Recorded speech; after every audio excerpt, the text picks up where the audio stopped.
If two wheels are locked on an axle so that they are not free to turn separately, one or the other has to slide.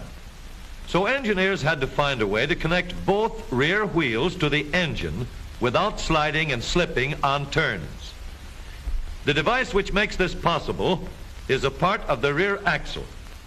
It is called the differential because it can drive the rear wheels at different speeds. The differential looks complicated, but once we understand its principle, it is amazingly simple. These two wheels are mounted on separate axles and supported by a frame so that they can revolve freely at different speeds. Let's fasten a spoke on the inner end of each axle so that by turning the spokes, we can turn each wheel separately. With a bar or crosspiece, we can turn both wheels in the same direction at the same rate of speed. Let's get something to hold this bar in place so that it will press against the spokes. Notice that this support is not locked to the axle. It turns freely. Now we can spin the wheels by rotating the support.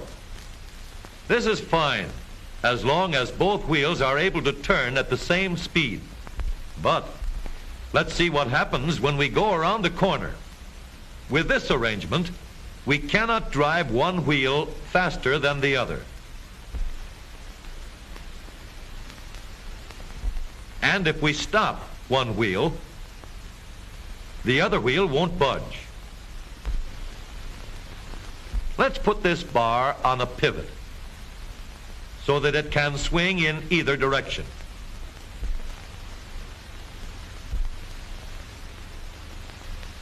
Now, the bar can still turn both wheels at the same speed.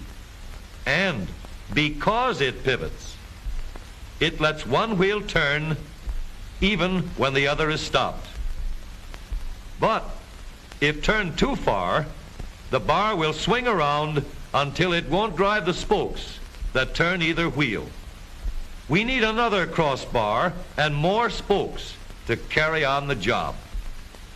When we stop one wheel, the crossbars will continue to push the spokes of the free wheel around. As long as both wheels are free to turn, the bars do not swing on their pivot and the wheels move at the same speed. Now we have the working principles of a differential. To adapt the model for use in an automobile, we will have to make a few changes. In order to reduce the jerky action caused by wide spaces between the spokes, we will put in more spokes. Further filling in the spaces between the spokes gives steadier, more continuous action, and changing the shape gives firm, constant contact. Now we can make the gears thicker and stronger, and we have differential gears. The edges are cut so that they will fit together more smoothly and silently, and another gear is added to share the work of driving the axles. The principle is the same. In order to turn the support and drive the wheels, we can fasten a large gear here, connected by a smaller gear to a source of power.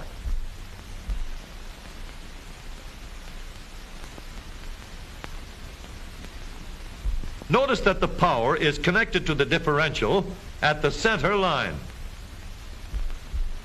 We can make our model more compact by moving the gears closer together. When we put our differential in an automobile, we have to leave room for the drive shaft, which carries the power from the engine. We may build the floor of the car above the drive shaft. But if we do, we won't have much room inside unless we make the top of the car high too. Of course, we could lower the floor and ceiling, but the drive shaft would be higher than the floor.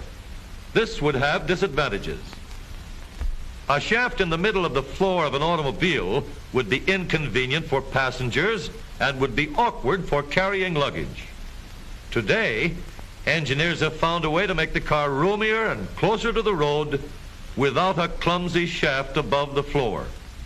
The drive shaft from the engine to the differential is lowered out of the way, and the drive shaft is connected to the rear axle at the bottom. The new low center drive makes the rear axle quieter, stronger, and more durable because it gives better, smoother contact between the gears. The automobile of today with the low center drive is stronger and more rugged. Every part of the rear axle has been built to withstand strains far greater than it will ever meet on the straightaway or around the corner.